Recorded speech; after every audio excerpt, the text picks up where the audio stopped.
কাটতেছি, সেটা হয়তো আজকে এই প্রবাসে আসি দেখিয়া এবং আমরা প্রবাসীরা আপনাকে অনেক মনে হয় সাপোর্ট করছে, আমি দেখছি যেসব ভিডিওর মধ্যে। হ্যাঁ, সেই মানুষটা আজকে সাথে, এবং আমি আমার বাংলাদেশকে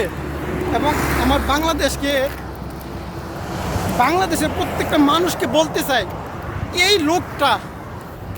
লোকটা যে কত পরিশ্রম করে কুমিল্লার থেকে যখন রওনা দিছে, এই লোকটাকে যে কত মানুষের ট্রোল করছেন আপনারা ভাই, যদি বাস্তব যদি না দেখতাম তাহলে হয়তো সেই জিনিসটা বুঝতে পারতাম না। এই লোকটার যে আপনারা কত ট্রোল করছেন সেটা মানে হিসাবের বাইরে। কারণ দেখছি, লাইভ দেখছি, ওনাকে ফলো করতেছি, দেখছি কীভাবে আজকে এই জায়গায় পয়সা গেল। আল্লাহর কাছে লাখো শুক্রিয়া, আল্লাহর কাছে শুক্রিয়া আদায় করি। ইনশাল্লাহ উনি যে সুস্থভাবে যাইতে পারে এবং আমাদের বাংলাদেশের কিছু মানুষ জবাব যে দিতে পারে, ঠিক উচিত জবাবটা দিতে পারে, আল্লাহ যে ওনার সেই কবুলটা করে।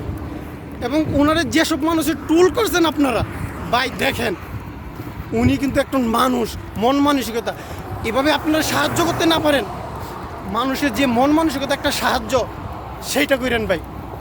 এবং কি দোয়া করেন উনি যে সুস্থভাবে যাইতে পারে, আবার সুস্থভাবে যে ফিরে আসতে পারে আমাদের মাঝে, এই দোয়া করি। আমি আজকে লাইভ যখন উনি আবুধাবিতে প্রবেশ করছে এবং একটা ব্রিজের কাছে আসছে, ওই ব্রিজটাতে আমাদের কোম্পানি প্রায় নিয়ে যায় আসা যাওয়া করে, ওখান থেকে ওই সময় থেকে ফলো করছে।